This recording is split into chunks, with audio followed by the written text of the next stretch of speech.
Pensemos por un momento en la confianza casi ingenua que depositamos todos en nuestra rutina diaria, ¿eh? Sí, totalmente. Es que ni lo pensamos. Entrar en una estación de metro subterránea, cruzar unos tornos de metal y, bueno, asumir sin cuestionarlo jamás que el viaje durará exactamente sus rutinarios 15 minutos. Claro, es como un pacto implícito que hacemos con la física y con el tiempo, la verdad. Exacto. Confiemos a ciegas en que, al salir a la superficie, el mundo seguirá exactamente donde lo dejamos. Es un nivel de previsibilidad que damos por sentado, como si nuestros trayectos diarios fueran una ciencia exacta. Y necesitamos que sea así. O sea, necesitamos que la arquitectura que nos rodea, incluso esa infraestructura inmensa que está sepultada bajo millones de toneladas de asfalto y tierra, obedezca a las mismas reglas estrictas que rigen arriba en la superficie. Porque si no lo hiciera, Si la realidad no fuera estable, la ansiedad de movernos por una gran ciudad simplemente nos paralizaría por completo. Quien nos escuche seguro que ha sentido esa agorafobia urbana alguna vez. madre mía, ya te digo. Pero vamos a ver qué pasa cuando ese trayecto rutinario se rompe en 1000 pedazos. Hoy damos la bienvenida a una nueva exploración a fondo, porque la misión de hoy es diseccionar un relato que circula como un testimonio 100% verídico. Y es un relato con un nivel de hiperrealismo que francamente pone los pelos de punta. Tela.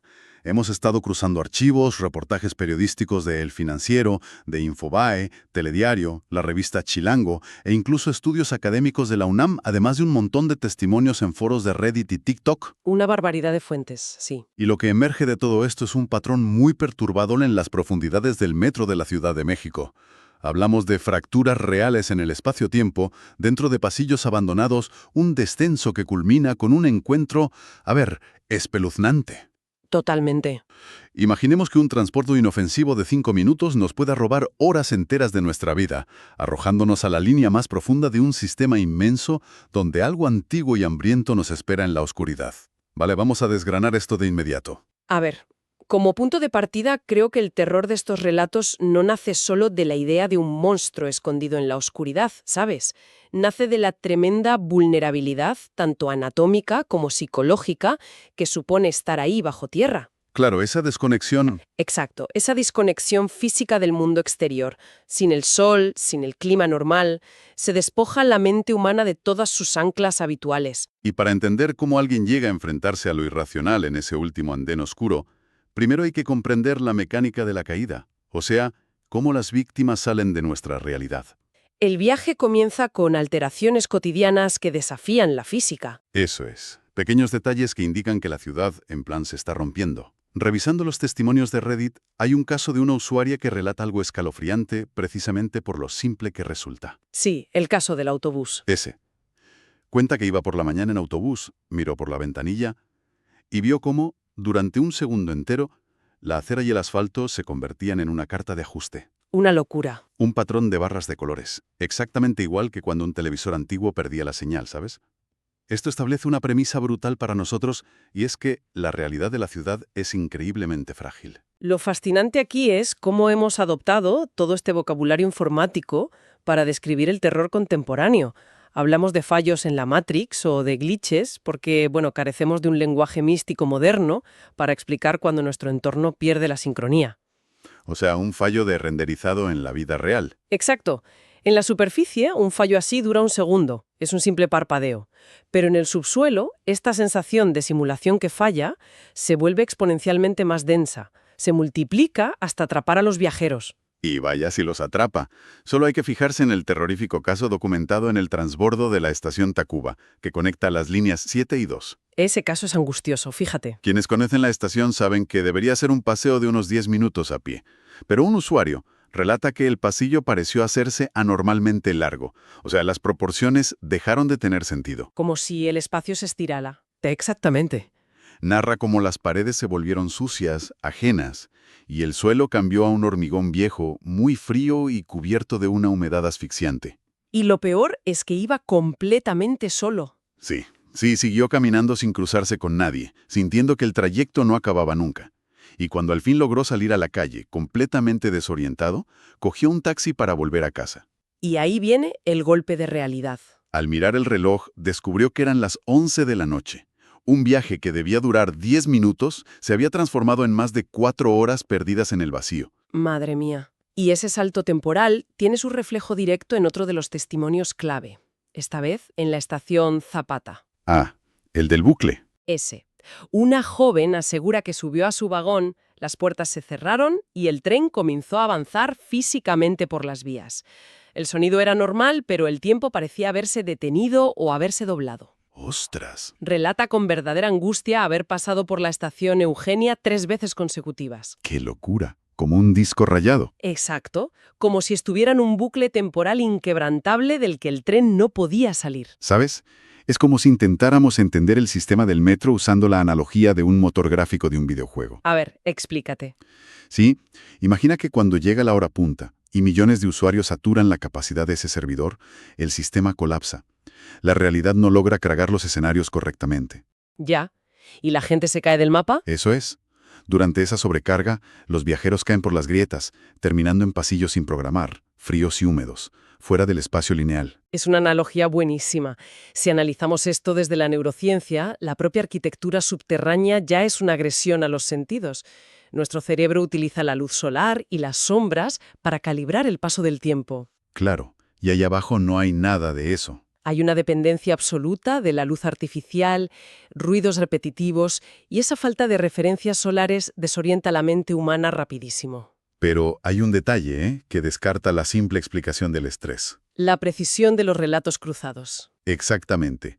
Personas sin conexión relatando las mismas alteraciones. Sugiere algo más que una simple ilusión óptica. Y ahí es donde el diseño de la red cobra un papel espeluznante. Porque cuando la realidad falla, los pasajeros parecen ser arrastrados hacia la arteria más profunda y sombría de toda la red, que es la línea 7. La línea 7, claro, que corre de El Rosario a Barranca del Muerto. Esa misma. Es de las más profundas a nivel mundial. Tanto que ha generado ese famoso mito falso de que es un refugio nuclear o un búnker para el presidente. Sí, la teoría del búnker. Pero el horror de nuestras fuentes no va de conspiraciones políticas. El terror está en el origen histórico y geográfico de su estación terminal. Un lugar con un nombre que eriza la piel. Barranca del Muerto. Literal. Y no es un título poético. La actividad del volcán Chitle creó una enorme barranca natural en esa zona, y décadas después, durante la Revolución Mexicana, ¿Que fue de una brutalidad extrema? sí, durante los enfrentamientos entre zapatistas y carrancistas, este abismo natural encontró un uso dantesco. Se utilizó como una inmensa fosa común. Y el icono de la estación hoy en día son 2 opilotes, 2 buitres. Un recordatorio constante de la carne muerta. A ver, pero un momento. Voy a ser de abogado del diablo aquí. Adelante. No es demasiada casualidad.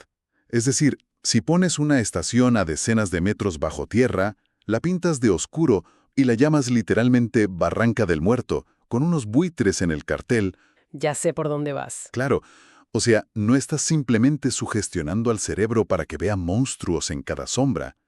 La mente humana es experta en inventar cosas cuando está predispuesta. Si conectamos esto con el panorama general, la sugestión juega un papel, evidente. Pero en muchas culturas, la psicogeografía nos dice que los lugares con un historial de violencia masiva y muerte sin sepultura actúan como un imán energético. O sea que el lugar retiene algo. Retiene el trauma. La historia violenta prepara el escenario perfecto no solo para el miedo, sino para la manifestación de entidades arquetípicas. La sugestión solo abre la puerta. Así que tenemos una tormenta perfecta. Los bucles temporales, el descenso geográfico a las entrañas de la Tierra y el peso innegable de una masacre histórica. Todo converge. Y es justo ahí cuando el último tren de la noche cierra sus puertas, donde la leyenda urbana se convierte en una pesadilla física. Llegamos al relato central. El caso del trabajador llamado José. Aquí es donde se pone realmente interesante. O sea, José, un obrero agotado, toma el último vagón de la línea 7 y comete el error fatal. El peor error en un espacio liminal. Se queda dormido. Y despierta cuando el tren ya ha terminado su servicio. Exacto. Se despierta en la más absoluta oscuridad, porque el tren está resguardado en los túneles terminales, más allá del andén. Atrapado en el final de la línea. Tratando de orientarse, José saca un encendedor del bolsillo, lo enciende y al alumbrar su entorno se encuentra cara a cara con una criatura de pesadilla.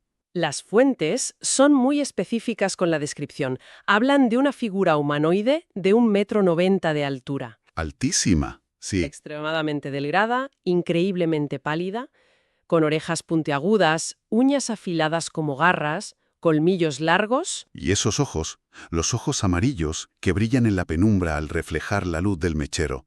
Ostras, es que me lo imagino y me da un vuelco el estómago. Es una imagen terrorífica, pero lo peor es el acto atroz que está presenciando. Sí, a la luz de esa pequeña llama, José ve que el humanoide está mordiendo el cuello y succionando la sangre de un vagabundo, alguien que seguramente buscaba refugio en el vagón vacío. Estaba alimentándose de él. Literalmente. Y ante eso, José entra en pánico, escapa corriendo a ciegas por los túneles irregulares, tropieza, pierde el conocimiento y despierta horas después en un hospital. Donde, por supuesto, nadie cree su testimonio. Nada, ni una palabra. Lo consideran locura, estrés crónico, lo típico. Pero ahí entra la investigación de la que hablábamos. Hay un testimonio secundario. El del piloto, ¿verdad? Sí, un piloto de aeropuerto comercial que también denunció cruzarse con entidades subterráneas idénticas en las pistas, criaturas que absorben la fuerza vital de los trabajadores. O sea que no es un caso aislado, y esto a nivel simbólico es fascinante. El vampiro no es solo un monstruo gótico a lo Drácula o Vlad Tepes con su capa y su castillo. No, para nada. Es la encarnación física de la inmensa ciudad capital. Una bestia de hormigón que se alimenta literalmente del cansancio y la energía vital de sus trabajadores, devorándolos cuando están más vulnerables. Esto plantea una pregunta importante. ¿Por qué la advertencia de no te quedes dormido en el metro se ha convertido en un mantra urbano de supervivencia en todas partes? Es verdad, todo el mundo lo dice. Pues porque a un nivel inconsciente sabemos que hay un depredador. El vampiro actúa como el depredador definitivo en un ecosistema artificial donde el ser humano ya no está en la cima de la cadena alimenticia. Hemos perdido la corona ahí abajo. Totalmente. El metro de la Ciudad de México es mucho más que un sistema de transporte. Los testimonios sobre fallos temporales como los de Tacuba o Zapata.